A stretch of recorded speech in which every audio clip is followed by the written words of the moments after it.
మీ ఆహారం సరిగ్గా లేకపోవటం వల్ల అందరికీ ఏదో ఒక రోగం ఉంది. అది బీపీ కావచ్చు, డయాబెటీస్ కావచ్చు, క్యాన్సర్ కావచ్చు, ట్రైగ్లిజరైడ్స్ కావచ్చు, ఊబకాయం కావచ్చు, నిద్ర రాకపోవటం. సార్ నాకు నిద్ర రావట్లేదు, ట్యాబ్లెట్ తీసుకో.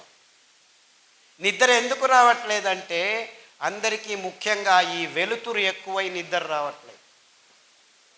రాత్రి దేవుడిచ్చింది చీకట్లో అందరూ పడుకోవాలి. చీకట్లో పడుకుంటే మీకు నిజమైన నిద్రకు మూలమైన అద్భుతమైన జీవ రసాయనిక రసాలు మీ మెదడులో సోరినప్పుడు నిజమైన నిద్ర వస్తుంది. ఆ నిజమైన నిద్రకు ట్రిగ్గరు చీకటి.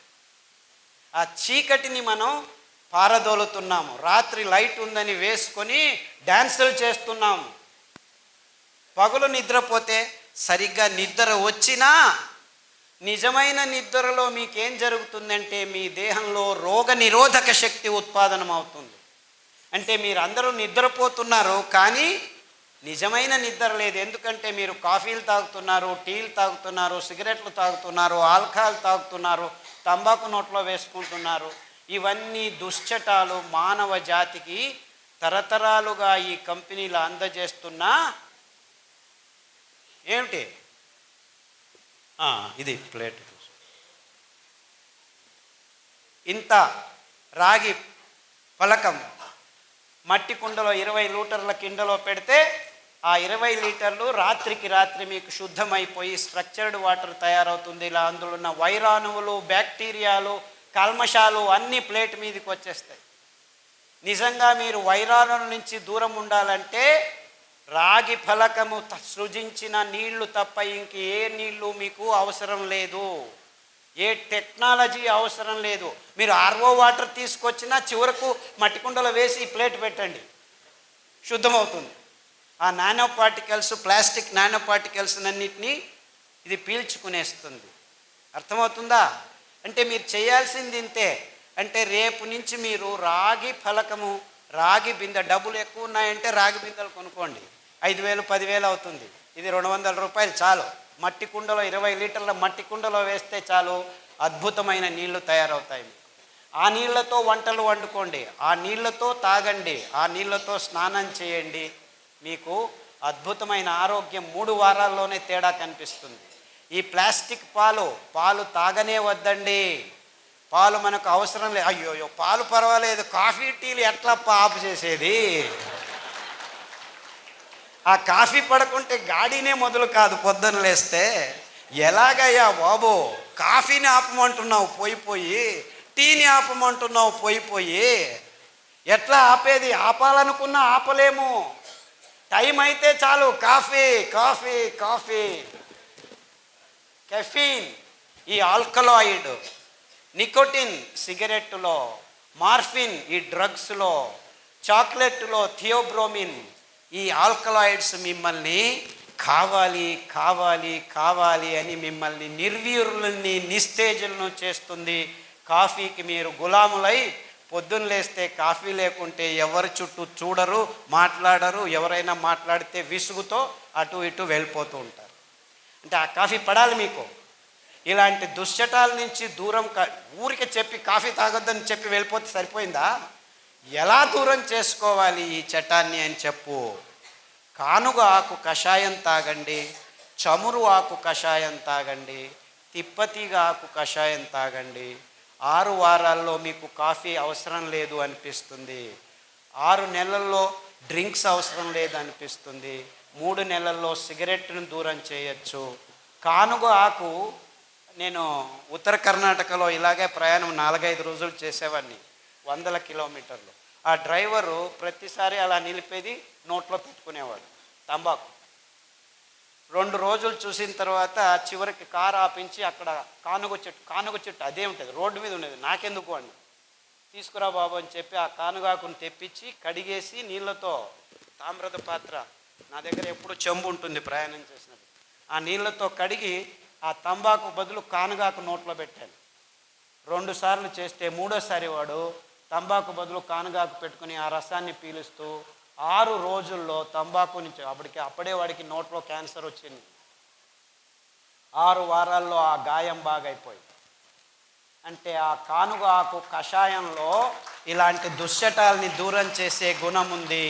అదే రీతి చమురు ఆకు, అదే రీతి తిప్పతీగ ఆకు. సో ఒక వారం కానుగ కషాయం, ఒక వారం తిప్పతీగ కషాయం, ఒక వారం చమురు ఆకు కషాయం మీరు వరుసగా క్రమం తప్పకుండా 9 వారాలు తాగితే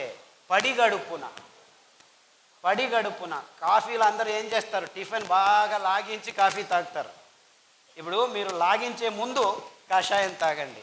ఎందుకంటే మొత్తం మీ పచననాళంలో అక్కడికక్కడ పీల్చుకొని మీ రక్తంలోకి ఈ అద్భుతమైన పరమాణువులు వెళ్ళి మీ నరాల దౌర్బల్యాన్ని, ఆ నిస్తేజాన్ని, నిర్వీర్యాన్ని మీ దేహం నుంచి దూరం చేయాలంటే ఇంత సింపుల్గా ఉంది సొల్యూషన్. కానీ మీరు ఈ దూరం కావాలి అనేది మీ మనసులోకి రావాలి. ఆ దూరం చేసుకోవాలి అనుకుంటే చాలు, దేవుడు ప్రకృతిలో అద్భుతమైన పదార్థాలను ఇచ్చాడు, మీకు ఆరోగ్యాన్ని ప్రసాదించే అద్భుతమైన కానుగ చెట్టు మన దేశంలో ఎక్కడంటే అక్కడ పెరుగుతుంది. చమురు చెట్టు గింజలు పడేస్తే మీరు చూడకుండానే చమురు చెట్లు పెరుగుతాయి. ఎవరు ఏమి చేయాల్సిన పని లేదు, ఒక్క పైసా ఖర్చు లేదు. తిప్పతీగ తెలుసా మీకు అది ఎలా పెరుగుతుందో? అమృత బల్లి అంటారు దాన్ని. అంటే మీరు అది వద్దు చీ అని పారేసి చించి పడేసి పైన ఆ గోడ మీద కట్టేయండి, ఆ గోడ మీద కట్టండి. 3 వారాల తర్వాత చూడండి, ఇలాంటి భయంకరమైన కాంక్రీట్ ఉన్న రూములో కట్టినా కానీ మీరు ఏమీ చేయకుంటే 3 వారాల్లో అది వేరు వదిలి మెల్లిగా వెళ్ళి మన్నును గర్తించి అక్కడ ఆకు మొదలు పెడుతుంది.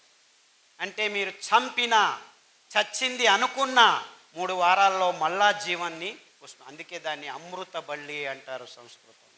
అదే తిప్పతీగ, అది మీకు అమృతంలాగా పనిచేస్తుందన్నమాట. ఆ ఆకు కషాయం అమృత బల్లి. ఈ ఆకుల కషాయాలు మీ దేహంలో నవచైతన్యాన్ని పుట్టిస్తాయి. అలాంటి కోవకు చెందిందే పునర్నవ అని ఇంకొక ఆకు ఉంది. అది తెల్ల గలిజేరు, అటుకు మామిడి ఆకు, ఎర్ర గలిజేరు అని మన వాళ్ళు వైపు ప్రాంతాల్లో పిలుస్తారు.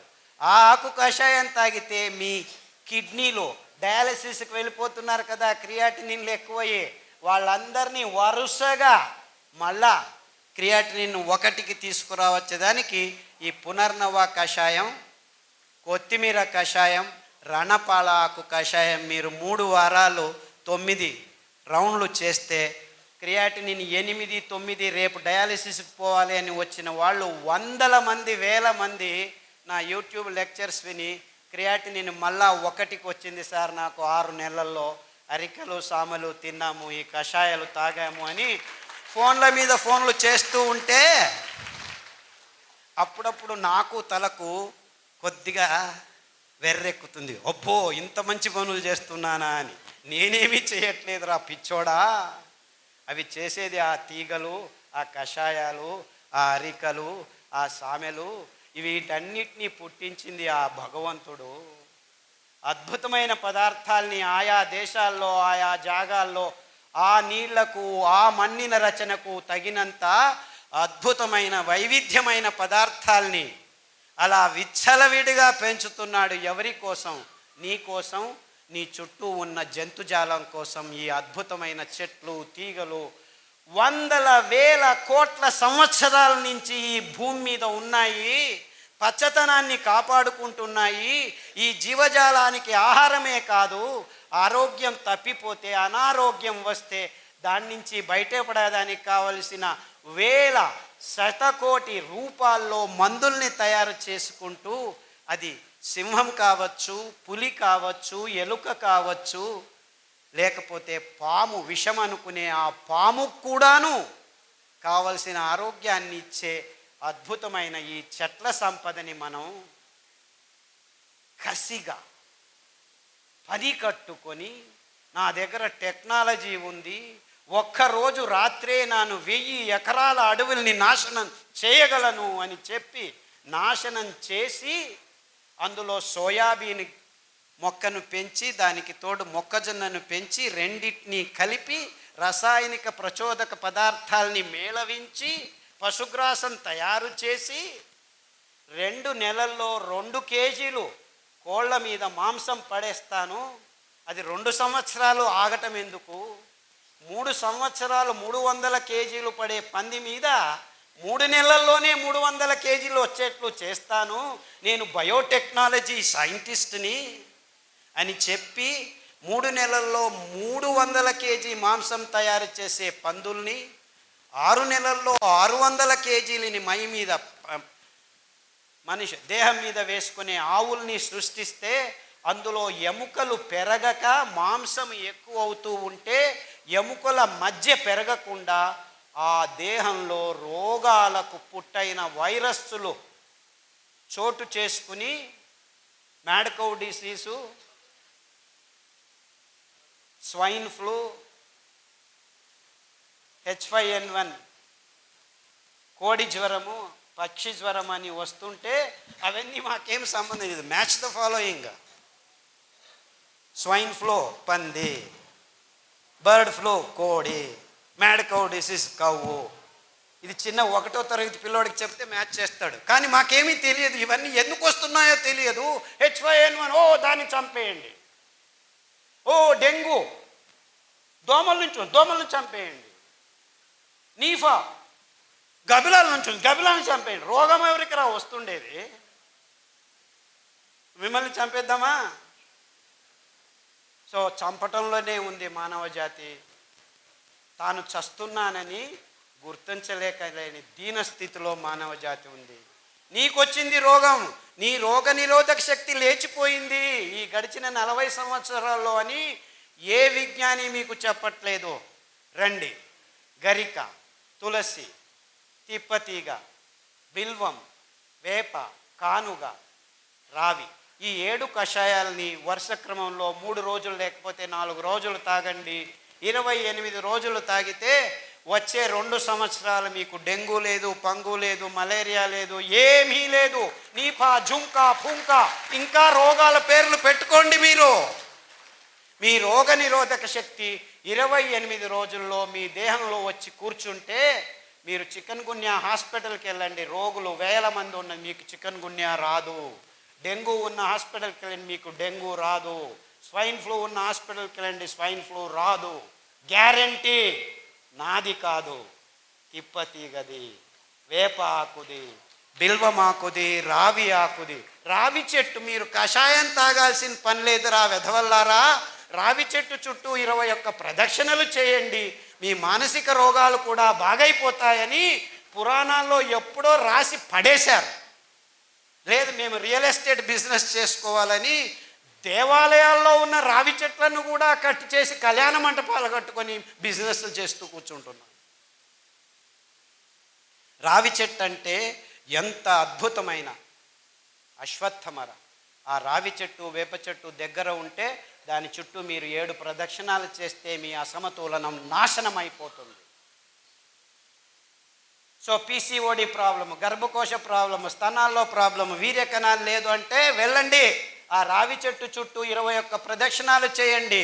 48 రోజుల్లో మీకు సమతులనం వస్తుంది, పీరియడ్స్ సరిపోతాయి, పిల్లలు పుట్టుకుంటే పిల్లలు పుడతారు. 100 మందికి చెప్పాము, 100 మందికి పిల్లలు పుడుతున్నారు. నిన్న వస్తుంటే 30 సంవత్సరాలు వయస్సు ఆవిడకి లేని చోటు లేదు, పోని చోటు లేదు, మిస్క్యారేజ్ మీద మిస్క్యారేజ్ 9 సార్లు అయితే అమెరికాకు వెళ్ళి IVF చేసుకొని వచ్చారు, డబ్బులు ఎక్కువ ఉన్నాయని. ఆ పాప కూడా మిస్క్యారేజ్ అయిపోతే చివరికి ఏమీ చేయలేక దిక్కు తోచక ఉంటే నా లెక్చర్ విని నిజంగా వాళ్ళు రావి చెట్టును వెతుక్కొని కషాయం తాగి దాని చుట్టూ ప్రదక్షిణం చేశాము, మాకు ఇప్పుడు పిల్లోడు పుట్టాడని నిన్ననే ఫోన్ చేశారు. ఇది సైన్సు, IVF సైన్స్ కాదు. ఎందుకంటే కృత్రిమంగా వీర్యకణాల్ని ఎవరిదో ఎక్కడి నుంచో తెచ్చి ఈటేదు వాటేదు అని చేస్తే మీకు వచ్చిన రేషియో 2%. అంటే 100 ఎక్స్పెరిమెంట్లు చేస్తే 3 అవుతుందంట. అది ఒక సైన్సా? పుట్టగొడుగుల్లాగా IVF సెంటర్లు మన ఊర్లలో వస్తున్నాయంటే ఏమిటి? You cannot even have sex properly అని.